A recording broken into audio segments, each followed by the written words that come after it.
Olá, boa noite a todos. Bem-vindos a essa celebração. Que o Senhor esteja ministrando na sua vida, sua família, com grande poder e principalmente com a mensagem da cruz. Não há nada que nós precisamos trazer à nossa mente todos os dias mais do que a mensagem da cruz, do que a mensagem de Jesus Cristo ressurreto em nossas vidas, depois de tanto sofrer, depois de padecer, depois de se doar, de se entregar e nos trazer essa alegria proposta de saber que nós temos um Salvador, de saber que nós temos aquele que reina, que venceu a morte e que está sentado à direita do Deus Todo-Poderoso. É isso que nos move, é isso que nos faz igreja. E por isso eu te convido a ficar de pé agora, enquanto os outros irmãos estão chegando, para juntos celebrarmos ao Senhor com uma canção antiga, mas contemporânea e viva nos nossos corações, que fala justamente sobre a cruz de Cristo e que nós amamos essa mensagem. As palmas ao Senhor.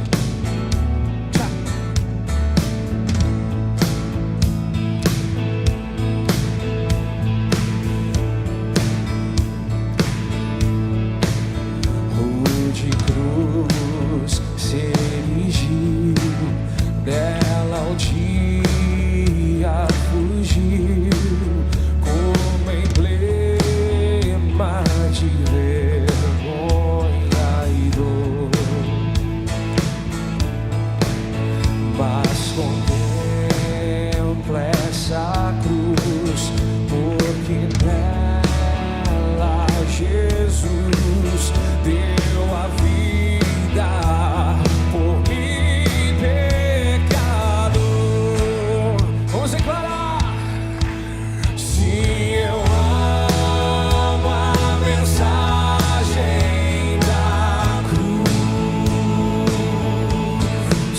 até morrer eu a vou proclamar. Levarei eu também minha cruz, até por uma coroa trocar.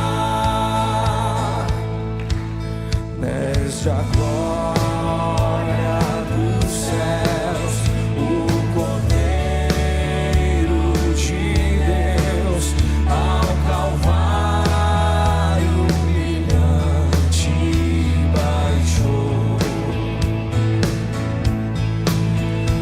Essa cruz tem pra mim atrativo sem fim, porque nela Jesus me salvou. Se eu amo a mensagem da cruz, até morrer eu a vou proclamar. Levarei eu também minha cruz, até por uma coroa trocar. Essa coroa que nos espera, essa coroa prometida a todos aqueles que creem no nome de Jesus Cristo. Nós esperamos, Jesus, nós cremos, nós tomamos posse de tudo que o Senhor tem para nós. Se eu amo a mensagem da cruz, até morrer eu a vou proclamar. Levarei eu também minha cruz,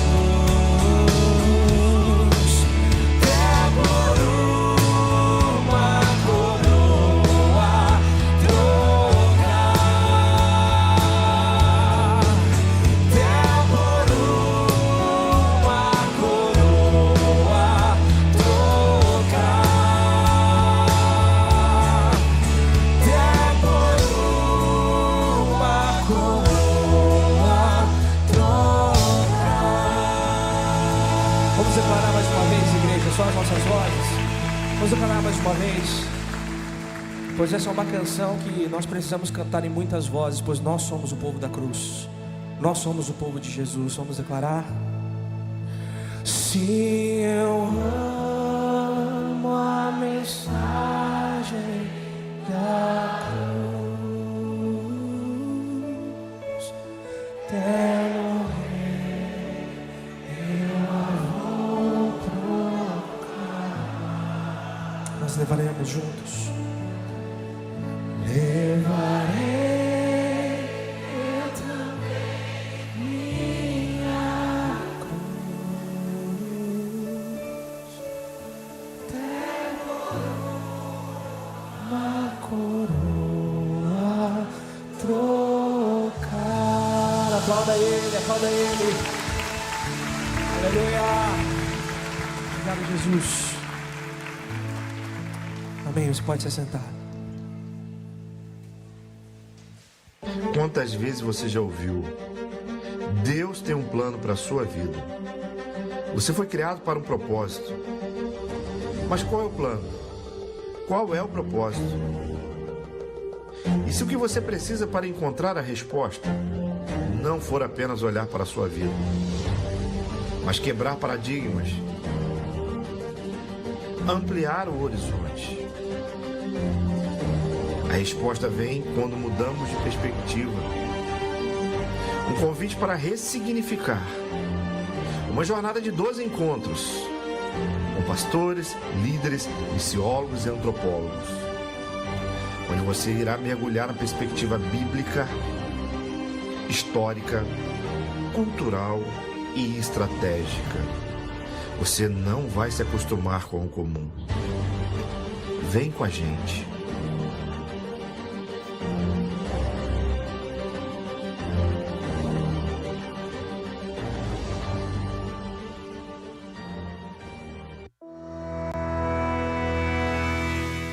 Olá, eu sou a Raquel e hoje eu vim apresentar os avisos da semana. Mulheres, o nosso próximo encontro já é nesta quarta-feira, dia 30, às 19h30, lá na Capela da Unicesumar. A preletora da vez é a Vanessa Vicentim. Vai ser especial demais, então convide suas amigas e participe. Nosso Worship Night também já é essa semana. Vai ser na quinta-feira, dia 31, às 20 horas, lá na Capela da Unicesumar. O evento é gratuito e aberto a todos, mas precisa de inscrição. E para fazer a sua, é só escanear o QR Code que vai aparecer aqui no telão ao final da celebração. Lembrando que esse evento é exclusivo para falantes da língua inglesa e, por isso, não terá tradução. Por motivos de força maior, o acampamento de jovens que aconteceria nos dias 1, 2 e 3 de agosto foi adiado, mas a nova data já está confirmada. 10, 11 e 12 de outubro. Se você tiver alguma dúvida sobre essa mudança, procure um dos líderes da rede ou envie uma mensagem para o Instagram @soma2ipi.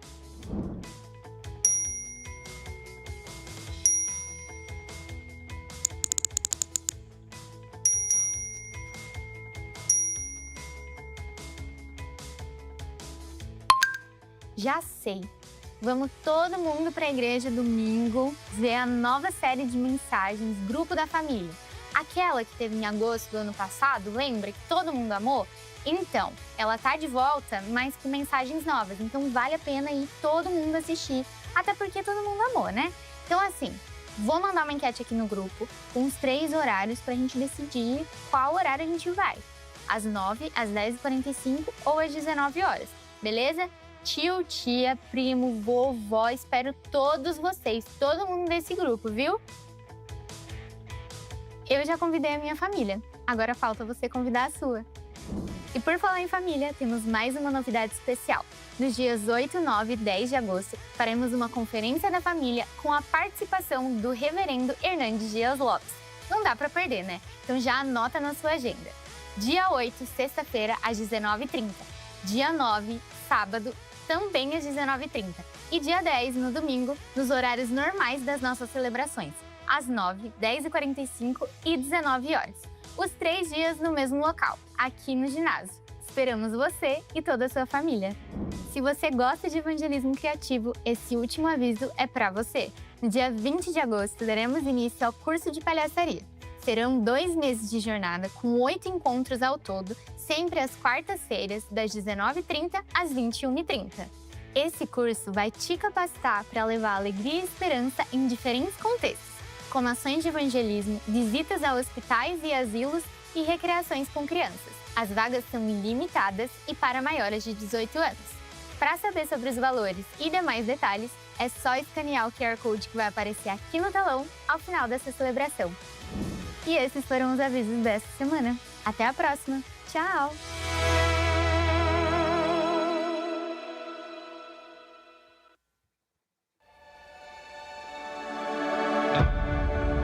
Se você creu em Jesus Cristo em algum momento como seu único Senhor e Salvador, o batismo é o caminho natural. É aquilo que nós fazemos visivelmente para anunciar aquilo que aconteceu no nosso coração, na nossa história e na nossa vida. Você tem 2 opções aqui essa noite. Uma, dizer sim, eu recebo este Jesus que traz alívio, mas eu assumo um compromisso de andar com esse Jesus que traz descanso. Porque o alívio é superficial, o descanso é compromisso. Agora é a hora de você ir para esse lugar. Sim, eu recebo esse Jesus como Salvador da minha vida e aquele que vai trazer descanso para minha alma. O acolhimento, o pertencimento. Desde o primeiro momento em que a gente chegou na igreja, a gente teve realmente um acolhimento. Nós percebemos o ser casa, o ser família, estarmos em um lugar em que a gente se sentia bem, tinha vontade de estar ali. Então é um momento de nós dizermos, somos discípulos, somos esses que seguem a Cristo, somos esses que estão sendo transformados de dentro para fora. Primeiro acontece no nosso coração enquanto adultos, depois nós anunciamos isso a todas as pessoas, porque nós cremos que o batismo é esse símbolo, esse sinal visível de algo que acontece dentro da gente.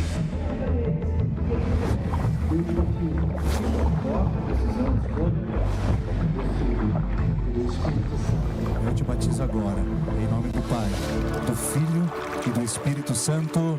Amém. Eu te batizo agora em nome do Pai, do Filho e do Espírito Santo. Em nome do Pai, do Filho e do Espírito Santo. Eu te batizo em nome do Pai, Do Filho do Espírito Santo. Amém. Sejam bem-vindos à nossa casa.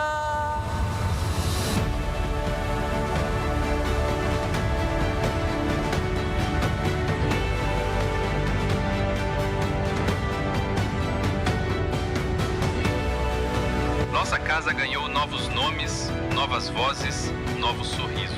E cada um conta, mas ninguém é só mais um número. Aqui, cada história tem valor, cada vida tem lugar. Porque a igreja não é construída com números. A igreja é construída com pessoas. Pessoas com propósitos e histórias. Pessoas que não chegaram por acaso, mas que foram acrescentadas por Deus. E quando Ele acrescenta, transborda. Nossa casa agora é sua casa também. Sejam bem-vindos. Nós estávamos esperando por vocês.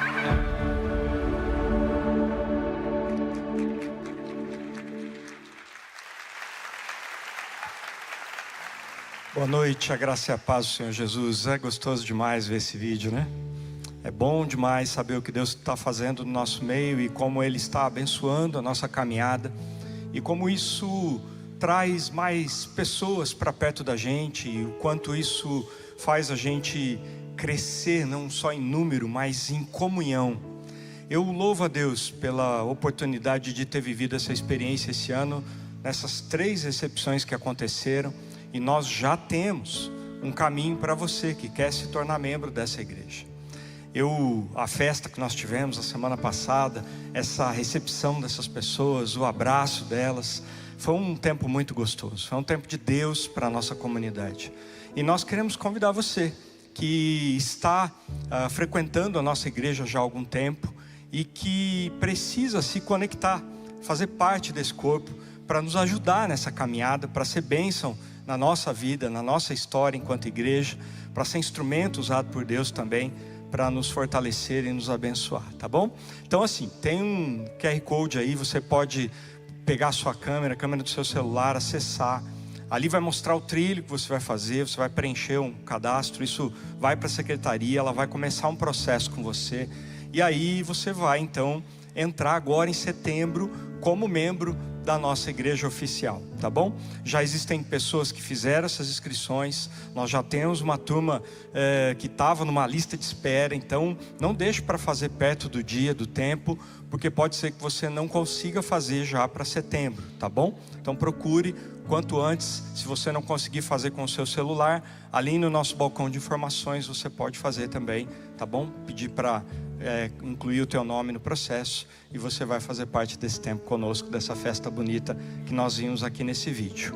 Tem um outro reforço que eu quero fazer, que é do Perspectivas, um curso que é conhecido e reconhecido mundialmente e que tem servido como instrumento também para direcionar você que é um cristão, alguém que conhece o Senhor Jesus, conhece a grande comissão, conhece o chamado. Nós vamos ter o privilégio, como igreja, de ter esse curso dentro da nossa comunidade. É aberto para muitas igrejas e você pode procurar o quiosque ali ao fundo, onde está pode ser que eu erre o nome, tá? A Lorena, a Ellen e a Mary. Acertei todos, ó. Muito bem, então as irmãs estão lá, tá bom? Para te acolher, para tirar mais dúvidas. Nessa aula inaugural, que vai ter dia 16 de agosto, o próprio Flávio Ramos, que é presidente desse movimento aqui no Brasil, ele vai dar essa aula. Então todos vocês estão convidados, todos vocês podem participar desse tempo, desse momento. Então não deixe de passar ali no nosso quiosque ou no quiosque dos nossos irmãos, para que eles possam trazer para você um pouco mais da ideia do Perspectivas, tá bom? Então, isso é um convite para todos, certo? Se você tem um chamado, muito mais para você ainda. Mas todos nós podemos viver essa experiência e ouvir sobre o Perspectivas, que é um curso bacana, vai valer a pena você participar. Bom, agora eu quero que os visitantes olhem para mim. Quero dizer para você bem-vindo, bem-vinda. Quero dizer que vocês são pessoas especiais no nosso meio. Quero dizer que nós ficamos aguardando ao longo da semana para receber pessoas com um rostinho novo, com esse semblante de quem quer algo novo para a sua vida, de quem quer uma palavra que mude a sua história. E nós louvamos a Deus porque Deus trouxe você aqui de alguma forma. Obrigado por você ter aceito um convite para estar aqui. Obrigado por você ter aberto o coração e de alguma forma ter chegado nesse lugar. Nós queremos acolher você, dizer que você é muito bem-vindo e livre para adorar o Senhor no nosso meio, junto de cada um de nós aqui, tá bom? E se você, por um acaso, não foi acolhido na chegada, nós vamos pedir para que ao final do culto, você se direcione no quiosque chamado Conexão. Lá você vai ganhar um abraço gostoso e você vai ganhar uma lembrança nossa também para levar para sua casa. Nós queremos que você lembre dessa noite, daquilo que Deus fez com você nessa noite, e que Deus abençoe a sua vinda e o seu tempo aqui no nosso meio. Agora eu vou falar com a igreja, a comunidade, tá bom? Nós teremos agora os nossos dízimos e ofertas. Não que o visitante não pode participar, fique à vontade, mas a responsabilidade é nossa, de sustentar a obra a partir dessa comunidade. Nós estamos juntos nesse processo para servir ao Senhor com os nossos recursos, não só com os nossos dons, com os nossos talentos, com a nossa alegria em servir, mas também com parte daquilo que Deus nos deu. E Ele nos deu sustento, Ele tem nos dado o que vestir, o que comer, Ele tem cuidado das nossas casas.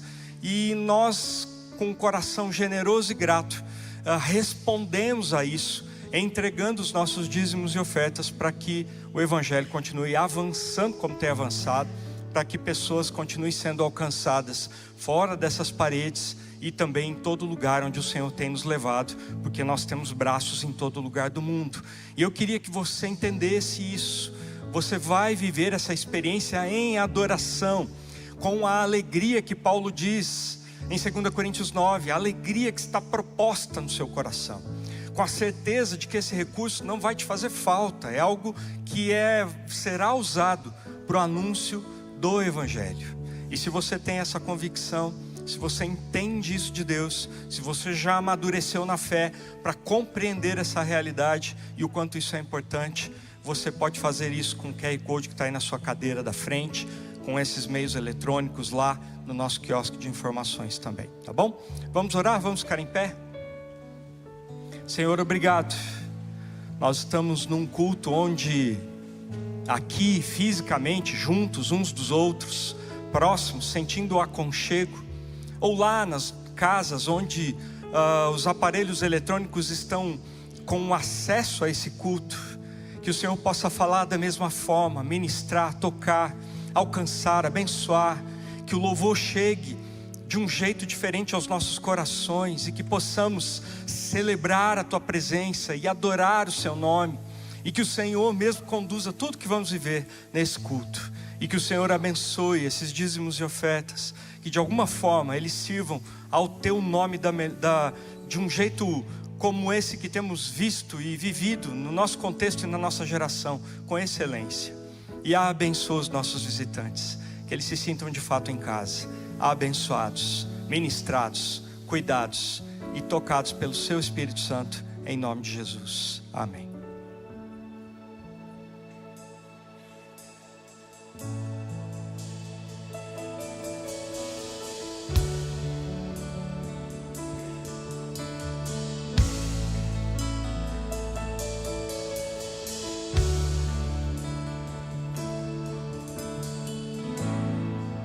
Jesus,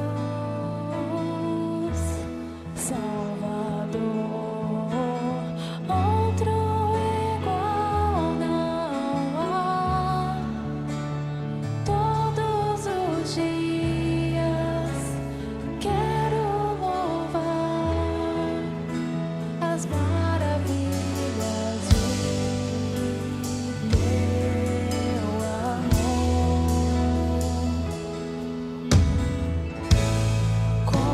Consolo,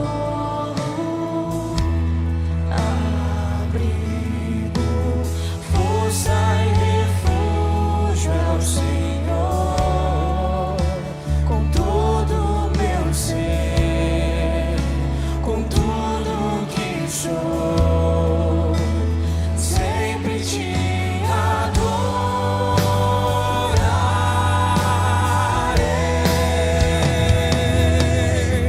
Aclame ao Senhor toda a terra e cantemos poder, majestade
nós declaramos que Tu és santo, que as Suas promessas incomparáveis se cumprem e irão se cumprir eternamente, porque o Senhor não mente.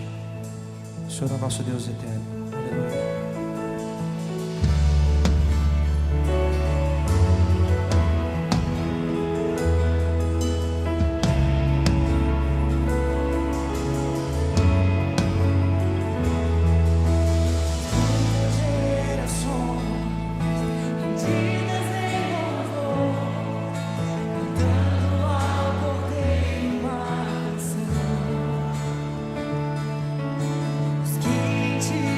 For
Vamos entronizar o nome de Jesus, igreja. Teu nome. Teu nome é mais alto. Teu nome é maior. Teu nome é sobre todos. Sobre tudo, sobre todos. Os tronos, eles estão aqui. Teu nome é sobre.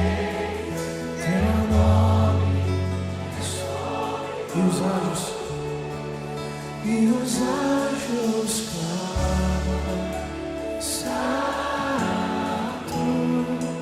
toda a criação, santo, exaltado és, santo pra sempre. E como o povo de Deus faz, junto com os anjos, e o teu povo canta, santo, se é o Rei dos Reis. Só Ele, só Ele.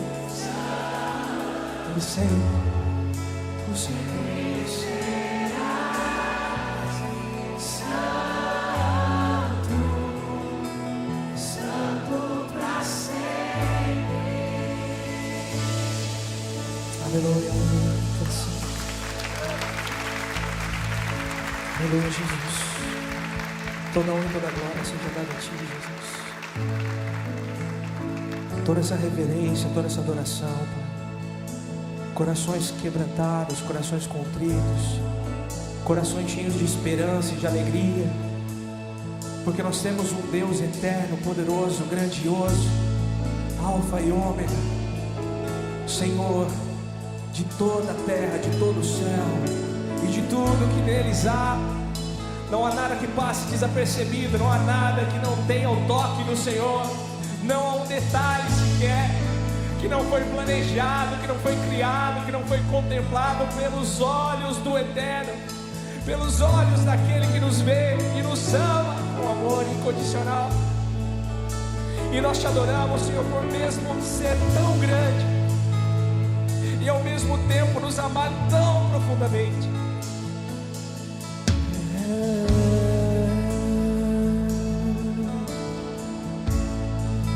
Vamos declarar aleluia.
Você que nunca levantou as suas mãos, se você tiver essa oportunidade agora, talvez você se sente constrangido, às vezes você pensa alguém que está do seu lado, que vai te olhar, mas eu convido você a erguer as suas mãos e declarar aleluia e santo nessa noite.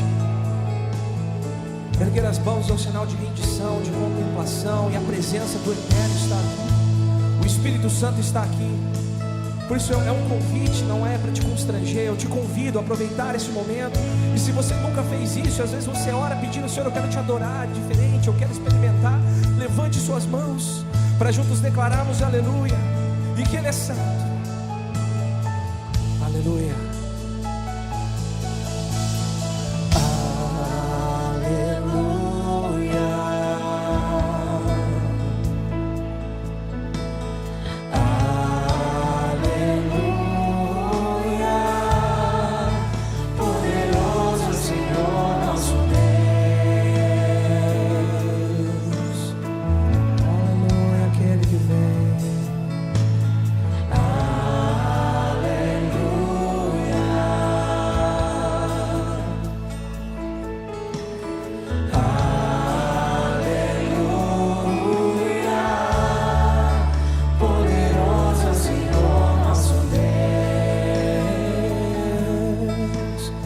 Todo o nosso coração, vamos orar.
Digno em nossas vidas.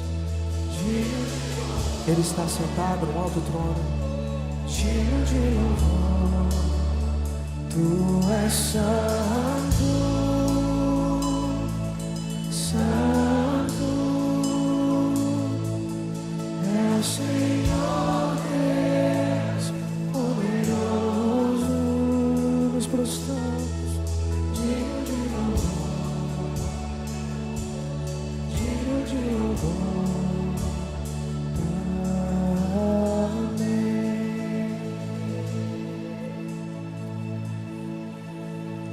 A Ele a glória,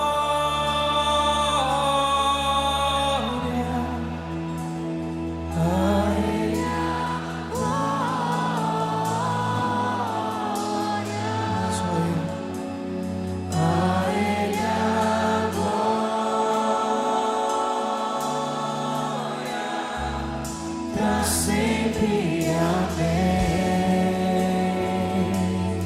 A Ele a glória. A Ele a glória,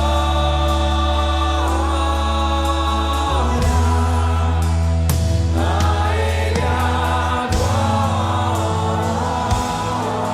glória, a Ele a glória. Declare glória sempre, amém.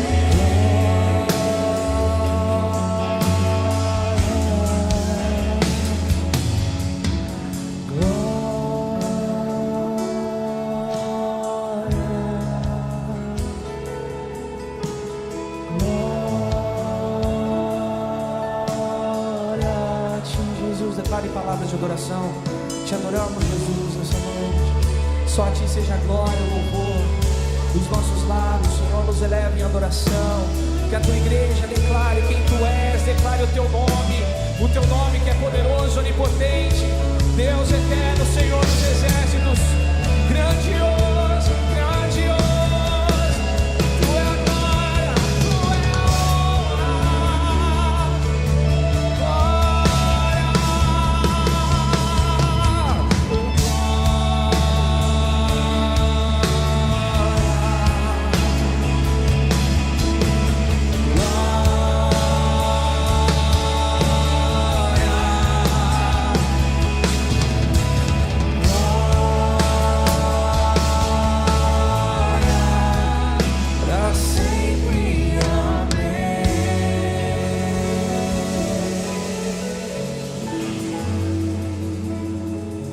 Senhor, nós queremos que esse seja o nosso altar todos os dias, Pai. Um altar de adoração. Que nós não venhamos a te sentir apenas no momento de culto, mas que nós possamos no secreto perceber essa presença que está aqui, está na nossa casa. Essa presença que está aqui segura as nossas mãos nos dias difíceis. A presença que está aqui nos consola, nos conforta. Abre os nossos olhos, Pai, para que nós possamos perceber a Tua grandeza em nossas vidas. Para que aqui unidos em comunhão possamos perceber a Tua habitação em nós, mas perceber que a Tua grandeza e o Teu poder, eles estão conosco por todos os dias, até que o Senhor venha. E como é bom Te adorar, como é bom exaltar o Seu nome. E agora o Senhor falará aos nossos corações, e estamos sedentos, cheios de vontade de aprender, de beber da Tua fonte, Pai. Seja engrandecido o Teu nome, seja engrandecido em nossas vidas, no nome de Jesus. Aplauda o nome dele novamente, pois Ele merece. Ele merece toda adoração, todo mundo. Aleluia. Pode se sentar.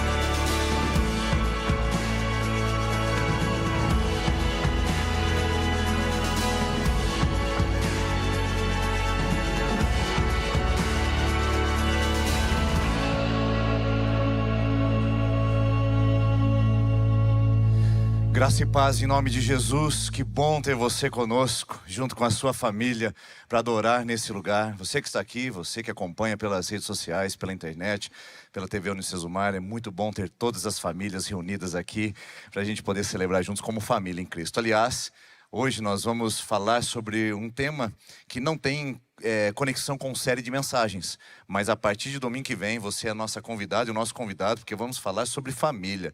E não importa se você é mãe solo, pai solo, se você é viúvo, divorciado, solteiro, filho, pai, se é um casal sem filhos, essa é uma mensagem que abrange e contempla a família de forma geral. E eu tenho certeza que ao final dessa série, que vai acontecer em agosto, você será grandemente abençoada e ministrado também. Então, a partir da semana que vem, na nossa celebração de ceia, iniciamos o nosso tema Grupo de Família, e vocês estão convidados a vir e convidar outras pessoas também para poder participar conosco. O tema dessa noite está relacionado a esta palavra, cura. E eu gostaria de conversar com você sobre cura para a alma. É isso que eu quero tratar em alguns minutos, para que a gente possa sair daqui com uma decisão clara e objetiva de que precisamos de aplicar palavras e promessas de Cristo a nós, para que possamos curar áreas da nossa vida que talvez estejam hemorrágicas, sangrando e sensíveis e que ainda não pudemos capturar. Mas eu quero começar mostrando para você um quadro bastante interessante. Esse quadro eu vejo todos os dias, várias vezes ao dia, porque é um quadro que eu coloquei na minha sala. E quando nós chegamos em Maringá e fomos mobiliar a nossa sala, eu fiz questão de poder adquirir este objeto de arte, porque para mim tem um significado muito especial. É um símbolo que traz vários sentidos, e eu quero compartilhar um deles apenas com você aqui essa noite. Essa árvore se chama sequoia. E as sequoias são consideradas monstros da natureza. Elas chegam a viver mais de 3.000 anos. E por isso, ela é considerada uma espécie rara. Principalmente, ela está no seu habitat natural no hemisfério norte. E aqui tem uma foto só para você poder comparar o tamanho de uma casa e no quintal dessa casa, uma sequoia, que por muito tempo cresceu, se desenvolveu e atingiu esse tamanho gigantesco. São necessárias dezenas de pessoas, às vezes, para dar a volta de mãos dadas para cercar só o tronco desse monstro da natureza. Por resistir vários anos e por conseguir gravar em sua história e trajetória de crescimento vários movimentos climáticos, os estudiosos estão se debruçando principalmente no tronco de sequoias que já estão mortas, para identificar quais foram os principais movimentos climáticos ao decorrer de décadas, séculos e milênios. Isso é impressionante, porque não sei se você consegue perceber aí na tela, mas cada um desses riscos e linhas, em maneira concêntrica, mostra um período, um estágio ou até mesmo uma estação que essa árvore experimentou. Cada linha dessas pode ter anos, décadas ou até séculos, porque ela vai registrando no decorrer do tempo as inundações, estiagens, seca, ela também registra incêndios, registra muitas coisas, e os historiadores usam isso para datar e marcar eventos climáticos de uma maneira mais precisa, porque uma sequoia, ela tem a capacidade de registrar a história nos anéis do seu tronco. Além da sua casca, ela tem uma história que foi escrita durante décadas, séculos e milênios. É por isso que essa árvore está na sala da minha casa, para me lembrar e me fazer todos os dias reconhecer que o que eu sou hoje é o resultado de um complexo existencial que veio me fazendo e me formando desde a minha vida intrauterina, desde as minhas experiências mais infantes até a minha adultez. Todas essas experiências conglomeradas, ajuntadas, contribuíram para formar quem eu sou hoje. E eu sou muito mais do que a minha casca, muito mais do que a minha aparência. Eu sou esse complexo existencial de histórias e de registros que me fizeram e me tocaram durante muitos e muitos tempo. Muito tempo. Agora, isso é importante saber, porque é assim que eu consigo me organizar, me enxergar, me compreender, me respeitar, me amar e até mesmo me confrontar e me desafiar. Entendendo esses anéis históricos que estão presentes na minha vida, eu consigo perceber que além da minha casca, existem coisas que estão registradas. Um código psíquico, um código espiritual, um código genético e biológico que me faz apresentar respostas prontas, automáticas e reações imediatas. A maneira como eu lido com pessoas, a forma como eu me relaciono com bens, a maneira como eu enxergo a vida, está tudo relacionado a uma casca que hoje é a composição de vários e vários anéis no decorrer da minha história. Por isso que um filósofo dinamarquês, e também teólogo, chamado Søren Kierkegaard, que era filho de pastor, ele disse uma frase bastante interessante. Ele disse: a vida é vivida olhando para frente, mas ela é compreendida olhando para trás. Um filósofo brasileiro chamado Mário Sérgio Cortella, e educador, ele pegou essa frase e trouxe uma palavra mais interessante ainda e fica mais fácil de compreender e até de memorizar. A vida é vivida em perspectiva, olhando para frente, mas ela é compreendida em retrospectiva, olhando para trás. Olhar para trás é olhar para esses anéis da minha alma. Olhar para trás é fazer um mergulho interior nesse tronco que está encapsulado numa casca que eu apresento ao mundo. Olhar para trás é entender as camadas históricas que me tocaram e me fizeram. Olhar para trás é me compreender, me respeitar, me confrontar e me desafiar. Isso não está apenas na sala da minha casa, também está em você. Você também tem esses registros. Você também vive essas camadas. Tudo que você é hoje, a maneira como você lida com o dinheiro, a forma como você se relaciona com o sexo oposto, a forma como você reage diante de pressão, a forma como você lida quando contrariada, tudo isso que envolve você hoje é a casca de várias camadas que te fizeram. E hoje você responde a isso automaticamente, às vezes inconscientemente e muitas vezes de uma maneira insensata. Porque não fazer um mergulho para dentro, não se permitir reconhecer os seus anéis, nem conseguir interpretar as suas falhas durante o circuito histórico que você vivenciou, muitas vezes atrapalha a sua compreensão e seu entendimento do que é realmente você e quem você foi feito para ser. Por isso, dê uma olhada só nessa frase, que talvez te ajude muito mais a compreender o elemento que estamos querendo trazer aqui essa noite. Todos nós temos camadas de história que nos definem e que também nos explicam. Todos nós temos camadas de história que nos explicam e também nos definem. Agora preste atenção nesse fato. Muitas vezes, essas camadas que você tem se tornam prisões. E a segunda frase que eu acoplo a esse entendimento é: alguns registros são cruéis o suficiente para nos aprisionar em cárceres invisíveis. Quantos homens e quantas mulheres Com quantas pessoas falo aqui essa noite, presentes nesse lugar ou assistindo pela internet, que infelizmente estão presas a cárceres emocionais, a cárceres existenciais e não conseguem reagir a isso. Fizeram uma casca de proteção, protegeram a sua história, protegeram as suas falhas, protegeram as suas dores e hoje apresentam uma casca ao mundo com o seu bem, com a sua posição, com o seu título, com o seu parceiro, com a maneira como enxerga e vê a vida, mas que na verdade é só uma casca de proteção pessoal. Por isso, eu gostaria de fazer um mergulho com você aqui, para considerar e pensar se de fato isso não tem afligido seu coração, e se você também não é mais uma vítima de alguém que não vê a vida em perspectiva, porque não consegue se ver em retrospectiva.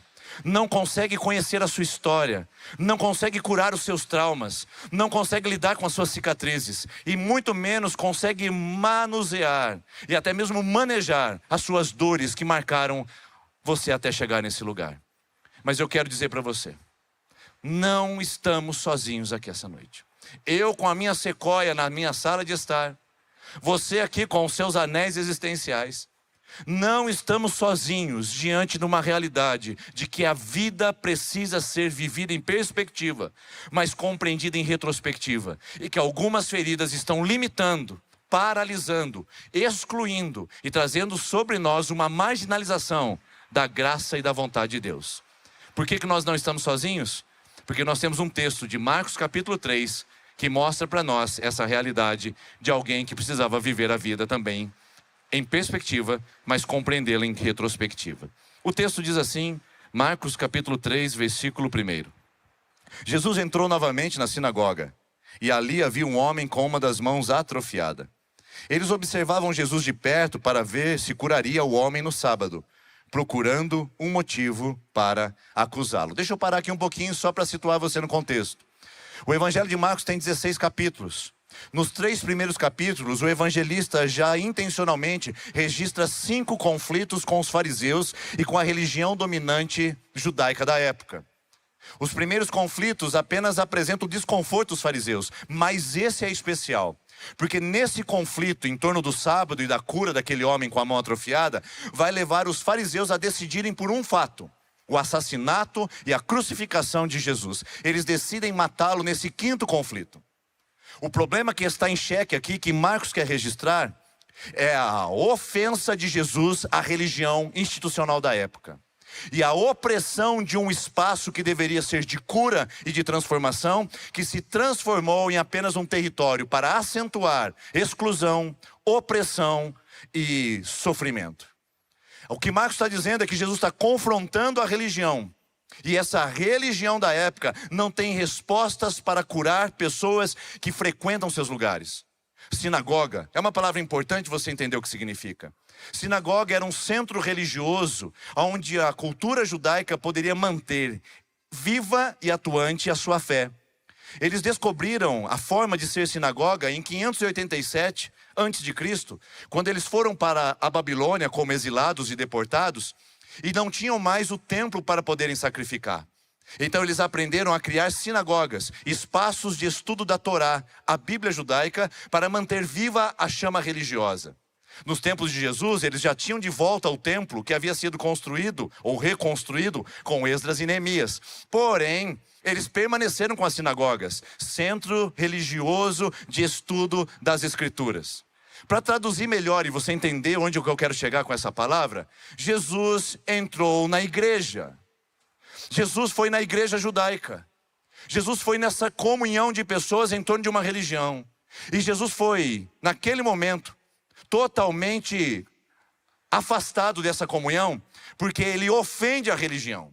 Isso é impressionante, e Marcos faz questão de registrar esse fato para mostrar que quando Jesus chega, a religião fica desconfortável. E muitas vezes a religião, que deveria ser um espaço para aliviar, atenuar as dores humanas, se torna o contrário disso. E o discurso antagônico da religião leva a um status de opressão, de angústia e de exclusão. Prova disso é Mateus capítulo 11, versículo 28. Jesus diz: venham a mim todos que estão cansados e sobrecarregados, e eu os aliviarei. Tomai sobre vós o meu jugo e aprendei de mim, que sou manso e humilde de coração. Preste bem atenção nisso.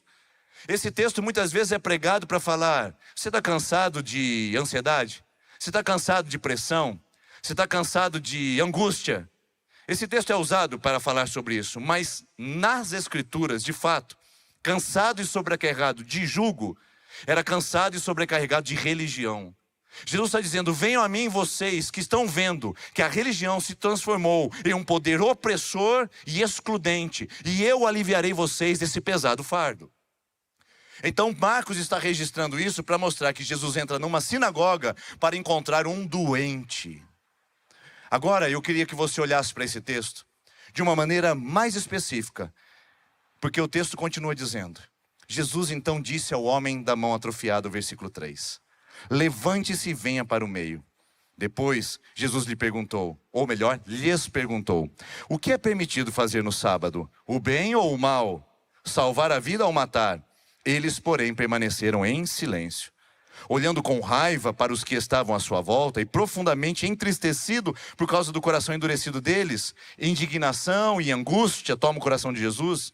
Ele então disse ao homem: estenda a sua mão. Ele estendeu e ela foi curada.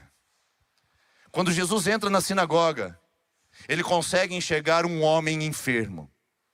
Mas isso não era novidade para nenhum daqueles que estavam lá. O que é novidade é a maneira como Jesus enxerga o enfermo. Porque todos os participantes desse centro comunitário religioso certamente já conheciam o aleijadinho. Talvez ele já tivesse até um estereótipo, um apelido pernicioso e pejorativo. Talvez esse homem já fosse vítima de rótulos naquele lugar. E todo mundo, toda a religião já conhecia as limitações e as deficiências desse homem. Mas nada fizeram para transformar. Jesus entra e vê, não a religião institucional. Jesus entra e não vê o ritualismo, o cerimonialismo. Jesus não vê a observância do sábado. Jesus enxerga o doente. Jesus não está preocupado com a instituição. Jesus não está preocupado com o cerimonialismo. Jesus não está preocupado com a nossa forma litúrgica. Jesus está preocupado com os doentes de alma. Jesus não está preocupado com a nossa sã doutrina. Jesus não está preocupado com a nossa instituição denominacional. Jesus está preocupado com a alma humana. Se essa sã doutrina está se transformando em um jugo pesaroso, onde o homem e a mulher não conseguem se relacionar com Deus de graça e amor, então tem alguma coisa errada ali. Jesus vê o doente, não vê a religião. Jesus vê o enfermo e não vê a instituição. Por isso que ele chama esse homem ao meio e faz uma apresentação de uma retórica poderosíssima. Ele pergunta: o que vocês acham que deve ser feito no sábado? Fazer o bem ou fazer o mal? Essa pergunta é fácil de responder. Todo mundo saberia dizer: claro que é fazer o bem. Porém, a segunda pergunta é controversa e misteriosa. Porque Jesus fala o seguinte: a gente deve no sábado salvar a vida ou matar? Peraí, Jesus, peraí, agora o senhor foi longe demais. Como assim? Esse homem só tem uma mão ressequida. Esse homem só tem uma mão atrofiada. Ele não corre risco de morte. Não há possibilidade de que isso possa afetar a sua saúde e ele vira um óbito repentino. Aliás, Jesus, a gente nem quer matar esse homem. Esse homem está convivendo com a gente há anos e a sua enfermidade nem evolui nem regride, está tudo certo. Mas a palavra de Jesus é retórica porque ele está perguntando o que eles não veem. Esse homem estava morrendo dentro da sinagoga. Esse homem estava morrendo dentro da igreja judaica. E como é que eu sei disso? Porque uma palavrinha grega que Jesus usa para conversar com esse homem e com esse grupo de religiosos faz uma revelação absurda. Existem 3 palavras gregas que nós traduzimos para a vida em nosso português. A primeira palavra é bios. Nós traduzimos por vida. Biologia. Bios é a vida de sustento, é a vida como ação, é a vida concreta, é a vida humana. A outra palavra que é utilizada é zoé. Zoé é uma palavra grega que significa vida abundante, vida com significado, vida com propósito, vida transbordante e volumosa. Jesus disse isso em João 10:10. Eu vim para que tenham vida, venham zoé, e a tenham plenamente. Agora preste atenção. A terceira palavra que Jesus usa é psique. Psique significa vida completa. É a sede da vontade, da razão e das emoções. É o ser humano completo. É a vida interior. Qual dessas 3 palavras que você acha que Jesus falou com esse homem? Olha, Vocês acham que a gente deve preservar o bios dele? Vocês acham que a gente deve preservar o zoé dele? Ou você acha que a gente deve preservar a psique dele? Jesus usa o terceiro. Psique. A vida interior, a vida completa, para dizer que a mão ressequida desse homem não era nada comparada à dor da sua alma. O que Jesus está dizendo é o seguinte: nós vamos manter esse homem escravo da sua dor, nós vamos manter esse homem paralítico na sua alma, nós vamos continuar assistindo a uma deflagração da dor e do sofrimento desse homem bem diante dos nossos olhos. Vocês vão ficar confortáveis em ter uma pessoa dentro desse lugar com a alma dilacerada? Jesus está fazendo essa pergunta, não mais para aquele homem, nem mais para aquela religião. Jesus está fazendo essa pergunta para você agora. Será que nós vamos ficar satisfeitos em ter multidões de pessoas que se enfileiram em suas sinagogas pós-modernas, chamadas de templos religiosos, mas com a alma sangrando? Vivenciando uma religiosidade ainda opressora, excludente, uma religiosidade de faz de conta, uma religiosidade maquiadora, artificial, sintética, onde me mantém confortável nos lugares onde eu tenho dores lancinantes e destrutivas. Será que Jesus está confortável essa noite a nos visitar nesse lugar e ver a dor da sua alma, o sangramento da sua existência e dizer para você, está tudo bem? Não, Jesus não faz isso. Porque Ele te enxerga como enxergou aquele homem com a mão atrofiada. Ele sabe que o seu problema não é bebida. Bebida é só a casca dos circuitos que foram gerados na sua vida e que estão adoecendo a sua alma. Ele sabe que o seu problema não é a hipocondria, o seu coquetel de medicamentos para dormir e para acordar. Ele sabe que é muito mais profundo que isso e Ele quer curar a sua alma. Ele sabe que o seu problema não é a compulsão sexual. Ele sabe que o seu problema não é o consumismo desenfreado. Ele sabe que o seu problema não é o senso de inadequação religiosa. Ele sabe que tem circuitos, tem anéis, tem camadas dentro da sua alma que precisam de cura, precisam de bálsamo. E a religião inverniza o tronco, enquanto Jesus quer atingir a alma. O que Jesus enxerga nessa sinagoga é o que Ele enxerga aqui essa noite. Gente como você e como eu, que experimentamos dilacerações na alma, que vivemos muitas vezes em fragmentos diante de tristezas, decepções. Gente da nossa confiança que nos trai e rouba a nossa expectativa. Pais abusivos que na infância trouxeram para nós todos os tipos de medo e insegurança. Homens e mulheres violentas que se aproximaram de nós para tirar a nossa inocência e roubar de nós a nossa pureza. Jesus sabe que o que você apresenta muitas vezes é só uma casca. Ele conhece todas as camadas da sua alma, como conhecia as camadas da alma desse homem. Um homem que precisava de vida porque estava morrendo dentro da igreja. Talvez você seja essa pessoa que precisa de vida porque você está definhando dentro da igreja. Está definhando dentro da religião, tentando fazer dela uma resposta para você, perdendo a possibilidade de ter vida. E como é que você sabe disso, pastor? Que esse homem estava definhando? Ora, é só a gente pegar um pouquinho do contexto cultural. Vamos olhar para a situação, mão atrofiada. Lucas é médico e ele também é evangelista. Ele registra essa história também, de um pouquinho diferente. Ele diz que esse homem da mão atrofiada, a mão atrofiada era a mão direita. Lucas é médico, Lucas é detalhista e Lucas sabe que precisa registrar esse evento, porque isso muda tudo. A mão direita na cultura oriental antiga é a mão do trabalho. Artesãos e agricultores trabalhavam firmes e fortes, mas usavam o adestramento de suas mãos. Esse homem não podia fazer atividades corriqueiras como trabalhar. A mão direita era a mão da guerra. Por isso que nós usamos o termo adestramento para a guerra. Ou seja, a destra, a direita, era a mão da batalha. Esse homem não podia defender seu país, não podia defender sua família. Ele não podia empunhar uma espada decentemente. Atividade simples e comum para qualquer jovem. A mão direita, em terceiro lugar, era a mão da bênção. Você lá sabe que o nome de um dos filhos de Jacó foi trocado de Benoni para Benjamim. Benjamim significa filho da minha mão direita, o que significa filho da bênção. É a mão que abençoa, é a mão que se estende. Esse homem não conseguia fazer um movimento simples de abençoar pessoas, não podia abençoar os seus filhos, porque na cultura judaica é a mão direita imposta sobre a pessoa que transferia e transbordava da bênção. Como você acha que ele se sente? Paralisado e limitado. Esse é o primeiro elemento que eu vejo na vida desse homem. Paralisia e limitação. Porque atividades comuns a qualquer pessoa, ele sequer conseguia fazer. Paralisia e limitação é o que toma a sua vida.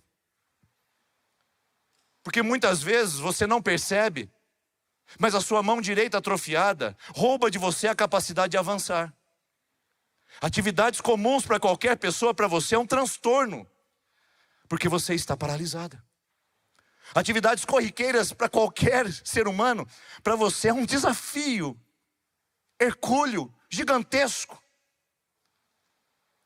Muitas vezes você se sente paralisada no novo relacionamento, porque os anéis da sua história e as camadas das suas experiências mostram que quando um relacionamento começa a ficar sério, você tem que cair fora. Sabe por quê? Porque você é inadequada, você é insuficiente.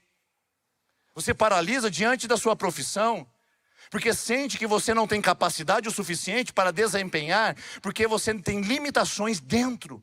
Não é a sua capacidade técnica, é a sua incapacidade interna que atrapalha você de assumir esses compromissos.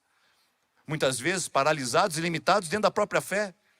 Quando alguém pede para você levantar a mão, então você diz, não, eu não posso levantar a mão, porque olha o que eu fiz no meu passado, olha quem eu sou, acabei de chegar, olha as bobagens que eu fiz com a minha história, eu não sou digno nem de levantar as mãos, na verdade, eu não sou nem apropriado para esse lugar, eu parei o meu carro no meio de 2 carrões, o que eu estou fazendo nessa igreja? E você paralisa.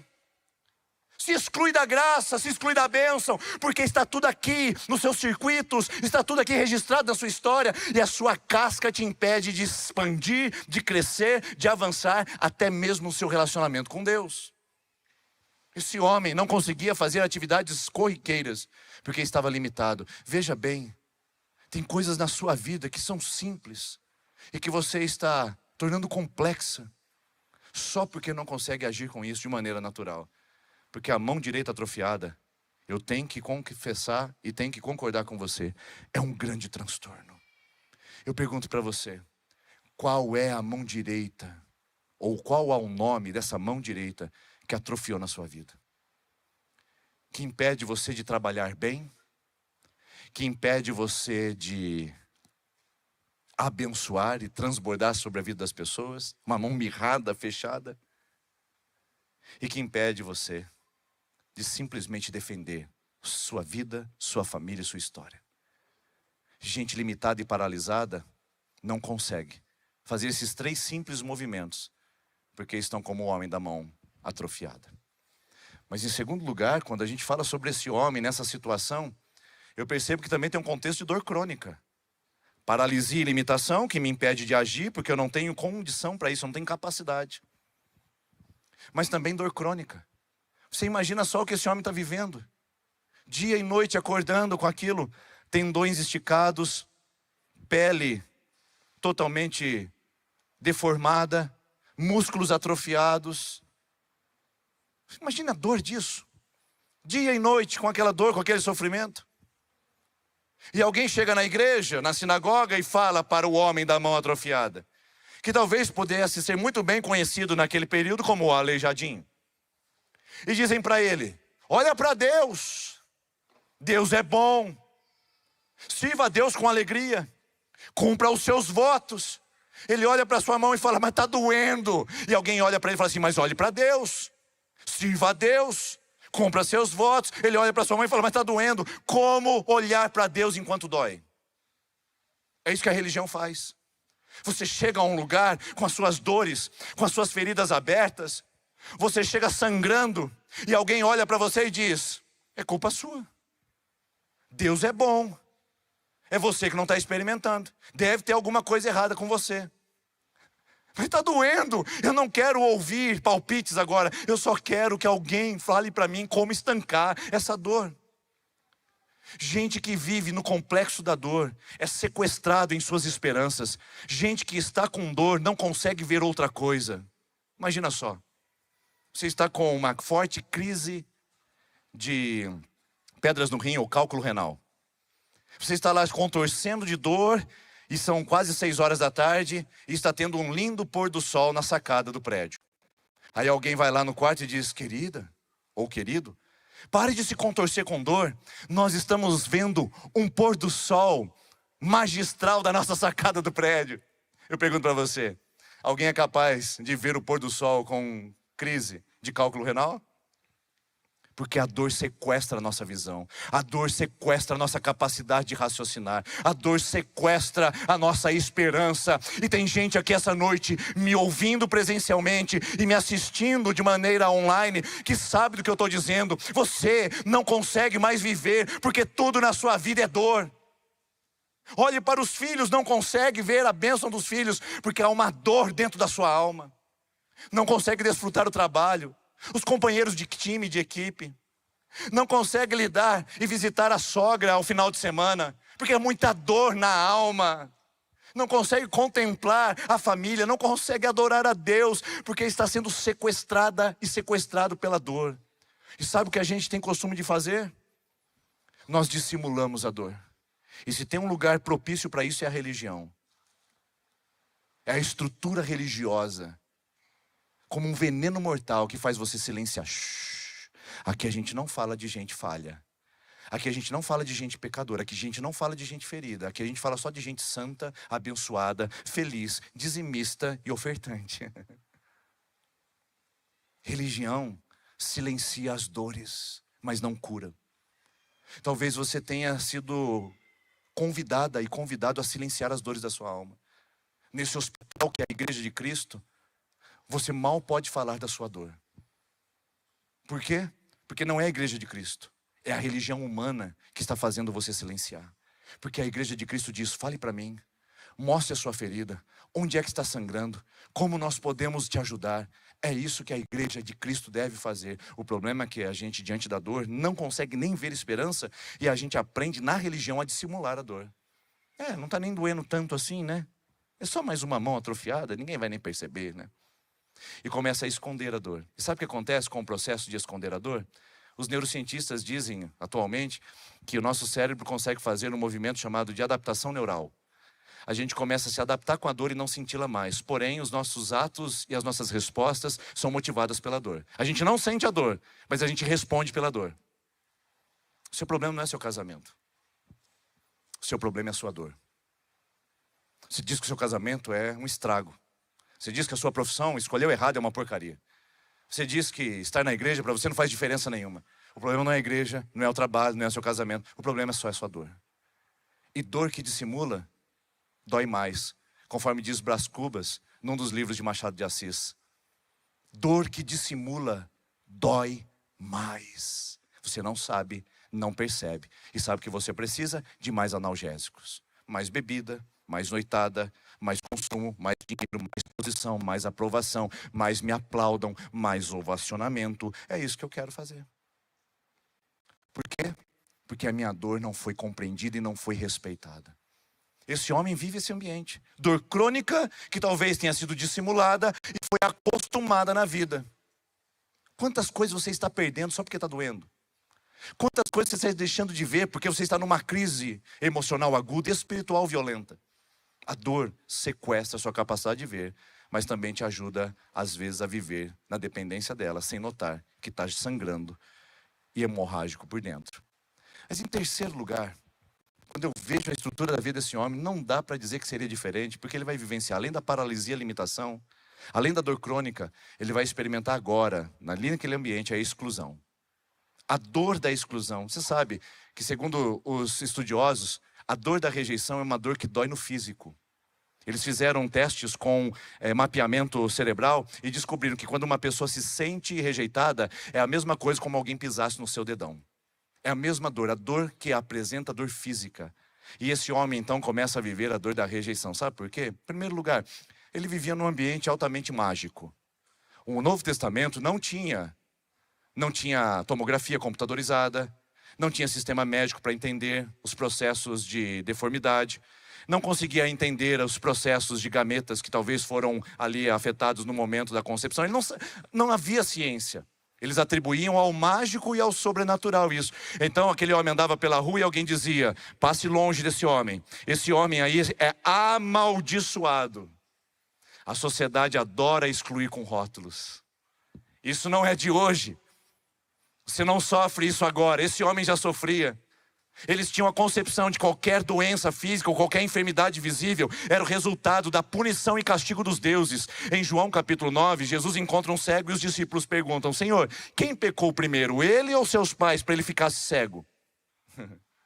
A gente quer uma causa, e a causa é a revolta da divindade, é o mundo mágico. E esse homem sofria com essa punição social. Você é uma maldição. E talvez você esteja já sentindo para onde nós estamos indo com essa palavra. Quantos de vocês que não ouviram essa palavra, você é uma maldição? Você chegou fora da hora, você não foi planejada. Você foi um atrapalho para a minha vida. Foi por sua causa que nós separamos. Quantos aqui me ouvem e sabem e escutaram da maneira mais cruel possível: você é uma maldição na minha vida. Você escutou do seu cônjuge, você escutou do seu pai, e até hoje você luta com essa exclusão. Nunca é capaz, nunca é apropriada, sempre inadequada. Gente que nunca consegue se sentir pertencente, porque acha que é um transtorno, um estorvo da vida. Porque receberam isso, registraram isso, e a casca só sedimentou e fortaleceu essa crença. Perceba bem, que esse homem sofria a maldição da época, da cultura social, que o excluía e empurrava para fora. Você não pode ficar perto de nós. Você é uma persona não grata. Mas em segundo lugar, esse homem sofreu preconceito religioso.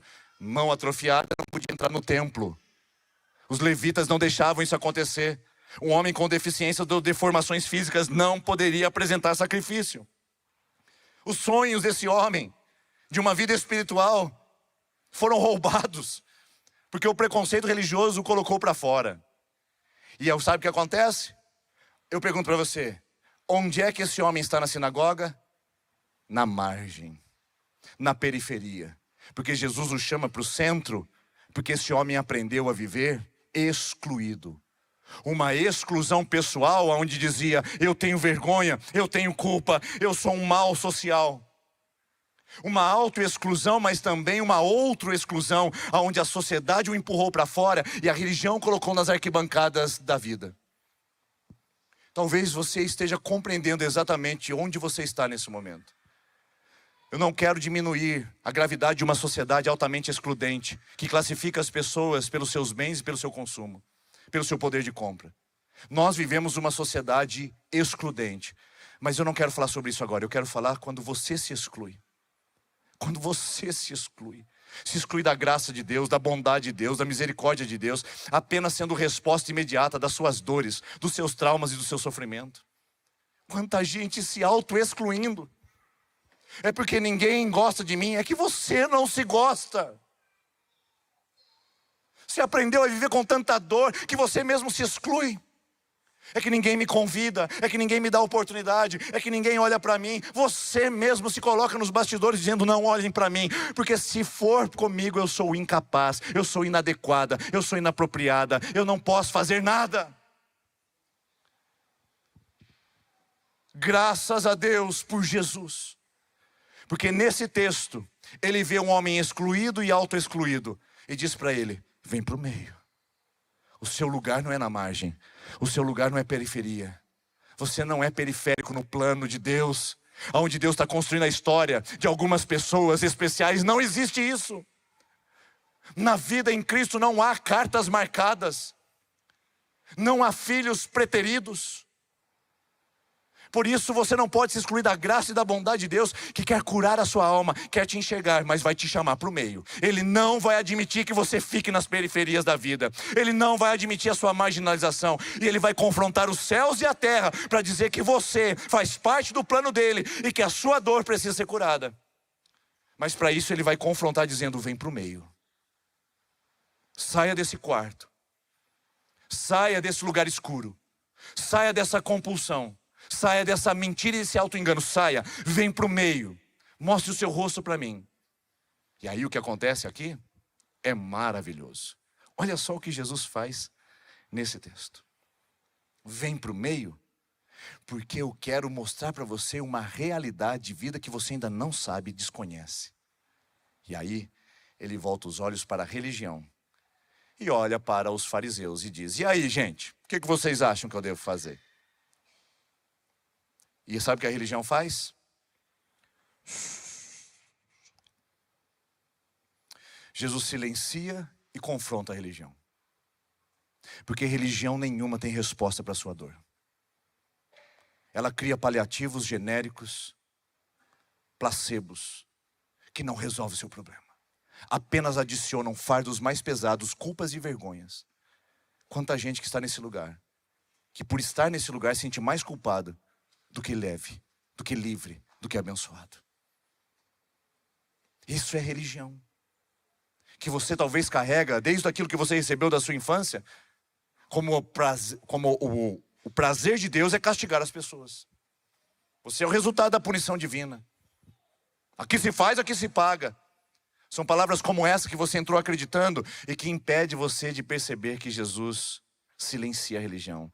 Porque a religião não tem resposta nenhuma para você. Ela fica quieta porque ela não tem argumentos. Quando Jesus pergunta o que vocês podem fazer pelo meu filho, eles dizem nada. A gente só sabe adicionar mais prescrições e mais leis, mas a gente não sabe curar, porque a religião não sabe curar. Mas sabe o que Jesus faz? Ele confronta a religião, dizendo: eu vou curar no sábado. Vou sim, porque a instituição e a liturgia de vocês não podem roubar a minha ação. Jesus confronta a religião. Religião que deveria ser um lugar, ou melhor, o espaço religioso, um lugar de cura, se tornou um lugar de feridas. Marília Camargo César escreveu um livro chamado Feridos em Nome de Deus. Ela é uma jornalista que entrevistou muitas pessoas do fenômeno desigrejados. Pessoas que saíram das igrejas por causa de algum tipo de ferida que lhes foi causada. E aquele livro mostra a tirania de líderes que estão apenas olhando para o seu ego. Não apenas aquele livro, mas histórias de muitas pessoas que têm se achegado à nossa comunidade. Deus, pela sua graça e misericórdia, tem feito desse espaço e dessa casa um lugar de acolhimento de pessoas que foi ferida, ou melhor, que foram feridas, em nome de Deus. Pessoas que foram feridas por um líder que admiravam. Pessoas que foram exploradas por um líder que se tornaram vulneráveis a ele. Estamos falando hoje de gente que foi ferida por causa do eu narcísico, de homens que assumem seus púlpitos e não respeitam as suas ovelhas, mercenários, canalhas da palavra, que maltratam, exploram e devoram suas ovelhas financeiramente, espiritualmente, e alguns chegam à torpeza de fazer isso fisicamente. A religião, que era um lugar para atenuar dor, se transformou em um lugar de acentuá-la, de deformar vidas, de machucar ainda mais. Jesus olha para aquele lugar e diz: eu vou curar no sábado, porque a força da instituição não é maior do que a força da minha graça. Eu quero dizer para você aqui essa noite que Deus tem um projeto para a sua vida. Ele não aceita o fato como você está no pecado, mas Ele vai mover você para essa transformação com graça, misericórdia e amor. Mas você não será ferida por Ele, você não será machucada por Ele.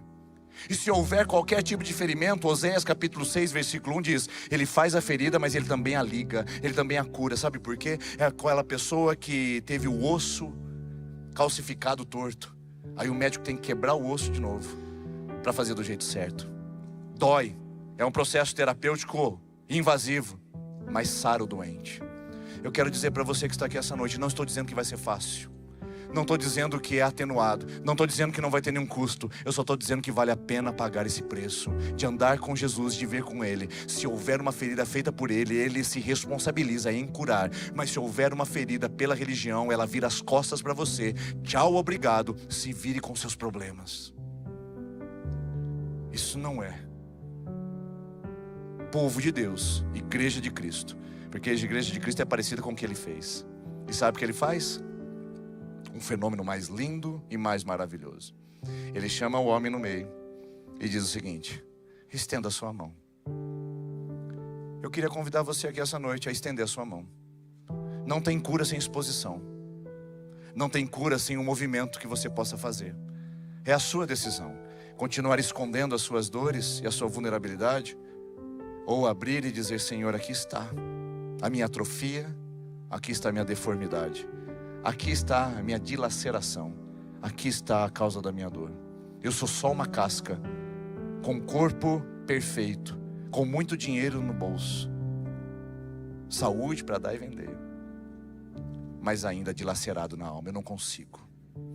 Eu quero convidar você a estender a mão. Não é fácil, não é simples, mas eu quero dizer para você que vale a pena. Você que tem segurado isso, você que tem sido vítima das suas dores mais profundas, dos seus traumas, mostra para Jesus onde é que está doendo. Mostra para Ele. Não mostra para mais ninguém. Mostra para Ele e diga essa noite: Senhor, aqui está. E se Ele te conduzir a uma pessoa que você possa abrir o coração, mais madura na fé, e possa te apoiar nesse processo, mostre.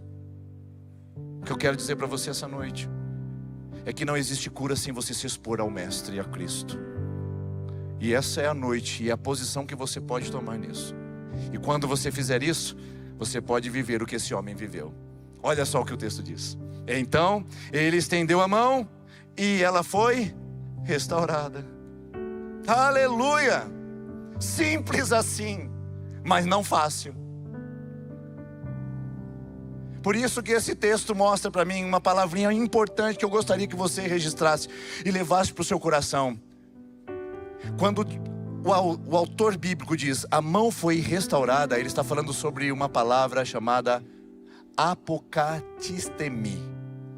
Esse termo grego é a junção de duas palavras: apoká, que significa pôr com força, colocar com violência, e o tistemi está relacionado a em pé, a inteiro, a completo, a original. Quando o texto diz a mão foi restaurada, literalmente falando, ela recebeu a sua funcionalidade original. Então esse homem que tinha deformações e lutas na sua vida, agora recebe de volta a originalidade dos seus movimentos. Eu acho que você não entendeu ainda. Deixa eu explicar melhor para você.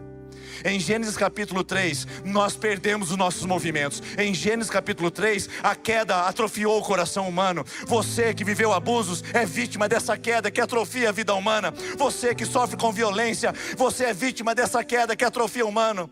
Você que sofre com dores constantes e emocionais que você não consegue superar, você é vítima dessa queda que atrofia o coração humano. A queda retirou os nossos movimentos, tornou difícil o que deveria ser mais simples, tornou doloroso o que deveria ser saudável. E sabe o que Jesus faz com esse homem? O que Ele quer fazer com você? Ele quer restaurar em você a ideia original, o movimento original, o plano original. Você não é sua casca, você não é os seus traumas, você não é suas dores, você não é o sangramento emocional que você tem. Você é uma obra-prima da criação. E se você hoje estender a mão a Ele, Ele vai restaurar a identidade original que foi perdida por causa do pecado.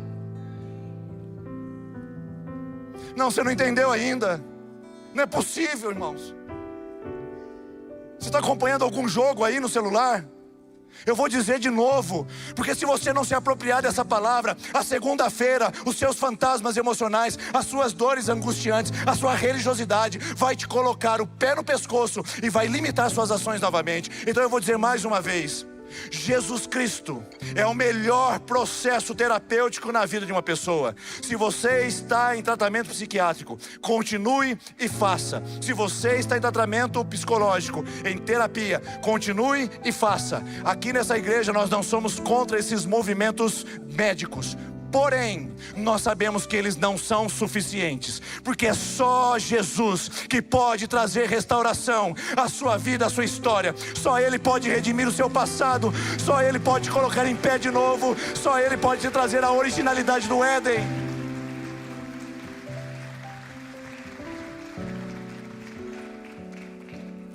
Isso me faz me apropriar dessa palavra, porque eu tenho muitos anéis dolorosos.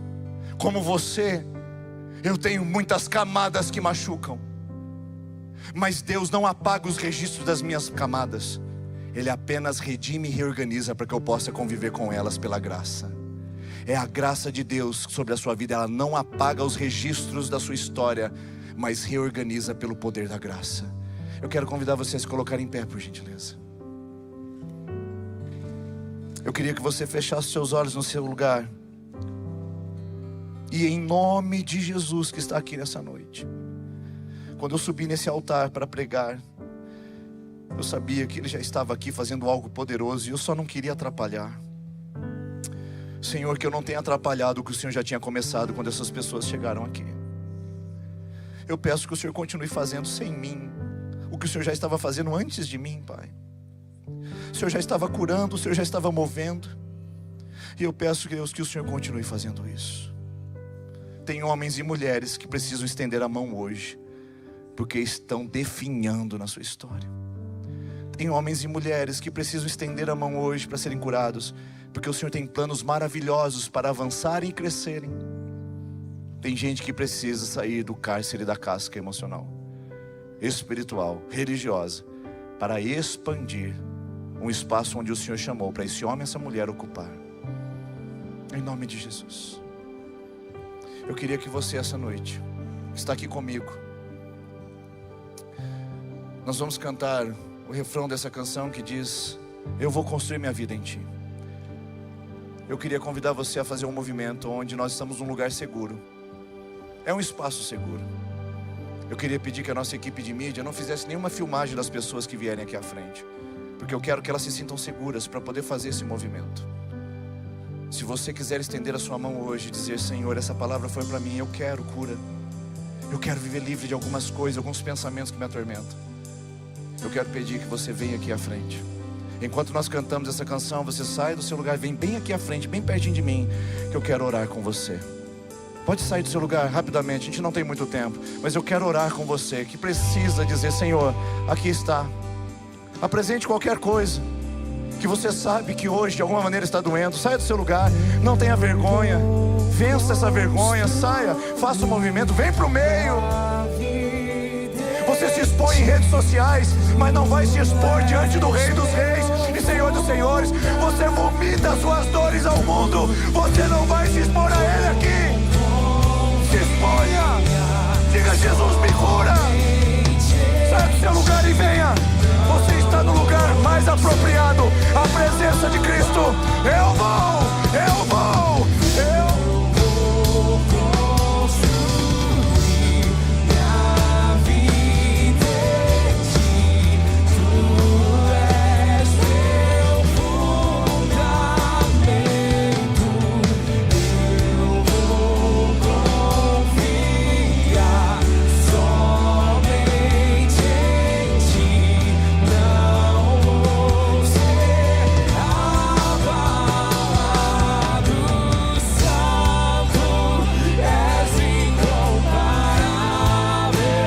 és inigualável.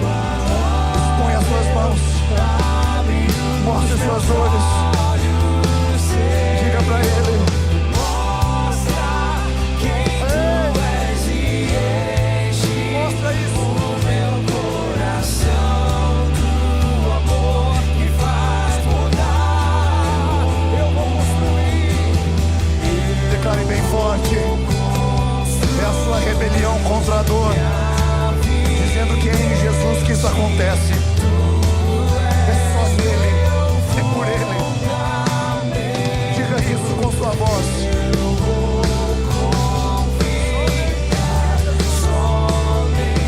E não serei mais abalado, não serei mais refém.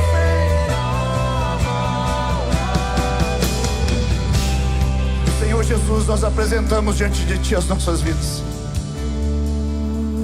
Nós colocamos diante do Senhor o nosso coração ferido, machucado. Senhor, tem gente que está sofrendo com essa dor há anos e décadas. Senhor, cura. Ela veio para o meio, Ele estendeu a mão. Agora é com o Senhor, Pai. Sabendo que o Senhor não apaga, nós sabemos que o Senhor aplica a graça. Aplica a graça a essa dor. Aplica a graça a essa dor, a essa vergonha. Aplica, Jesus, a tua presença no nosso meio. Cura esse homem de uma vez por todas. Cura essa mulher.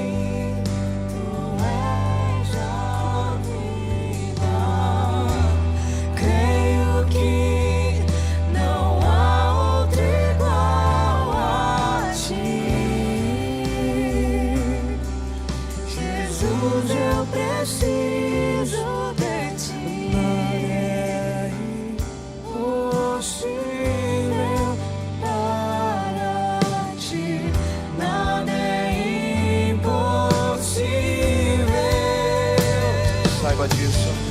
Nada é impossível. Ele pode entrar. Ele pode chegar. Jesus está aqui. Ele é o Jeová Rafa por excelência. Ele é o Deus que cura. E não há impossíveis para Ele. Nada. Receba cura no nome de Jesus. Nada é impossível ante Deus Todo-Poderoso.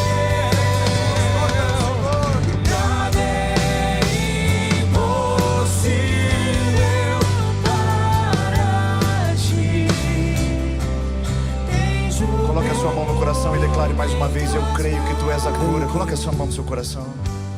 Creio que Ele tu és é Jesus. cura.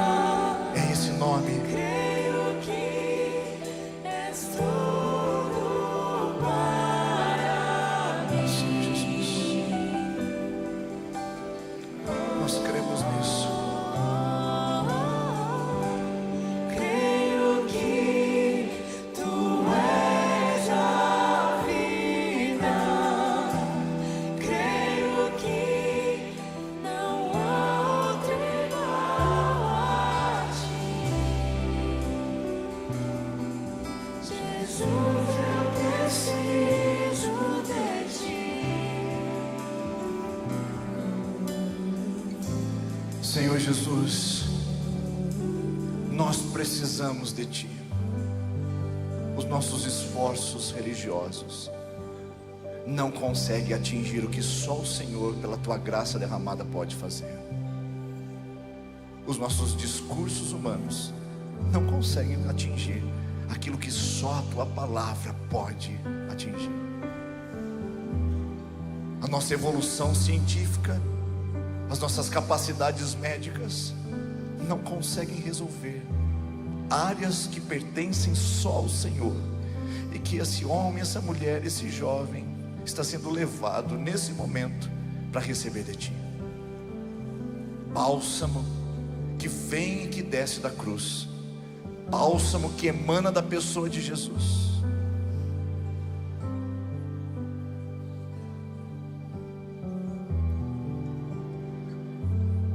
Ele foi esmagado, moído, conforme diz Isaías capítulo 53. Por causa dos nossos pecados, Ele foi desfigurado. O castigo que a religião impõe sobre você estava sobre Ele, e pelos seus ferimentos nós fomos curados. Pelos seus ferimentos nós fomos curados. Você é curada, você é curado. Os ferimentos de Cristo na cruz são suficientes para comunicar a você: você é amada, você é amado. Você faz parte de um projeto inesquecível, inigualável de Deus. Enquanto você passar por essa terra, você faz parte de um sonho de Deus. O pecado te tocou, a deformação te atrofiou, mas pelas suas feridas nós fomos sarados. Seja livre da sua enfermidade hoje, enfermidade física, em nome de Jesus. Bata em retirada agora nesse lugar, porque o poder de Jesus, que ressuscitou o Cristo dentre os mortos, habita em nós pelo Espírito e nos torna livres. Senhor, nós declaramos nesse lugar que a Tua palavra, que cura e que liberta, está libertando pessoas de vícios, de tormentos, de escravidões emocionais e espirituais. Nós declaramos nesse lugar que a Tua presença real e verdadeira transforma, muda, renova transforma esse homem e essa mulher. Aleluia.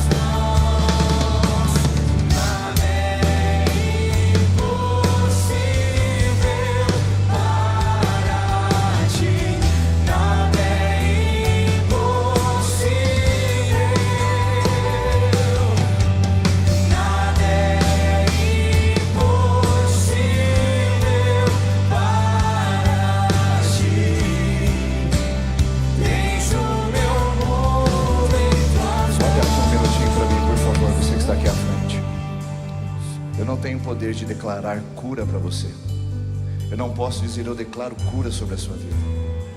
Mas eu vou declarar o nome que pode fazer isso por você. E eu queria que você se apropriasse dele. Não é a minha oração, não é esse ambiente, não é essa estrutura, é esse nome.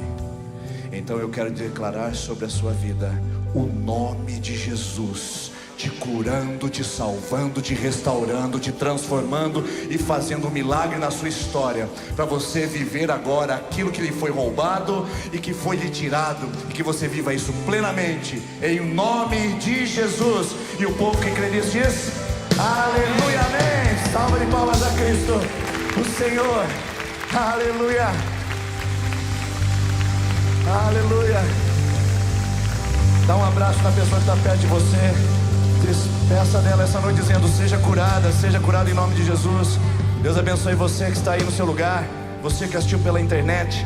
Cura de Cristo sobre a sua vida, o nome de Jesus é poderoso.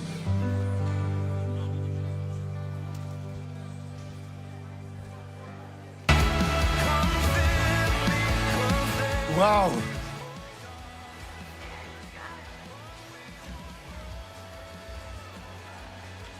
Uau, que tremendo, que bênção essa celebração, onde Deus falou poderosamente aos nossos corações. Estamos felizes, porque almas foram tocadas, vidas foram transformadas. Que Deus abençoe sua semana, que seja um tempo de muita celebração, que Deus continue a falar no seu coração, e nos vemos no próximo domingo, aqui às 9 horas da manhã, às 10h45, e às 19 horas, você pode vir até aqui no ginásio do Colégio Objetivo, aqui em Maringá, ou acompanhar através dos nossos meios digitais. Deus te abençoe.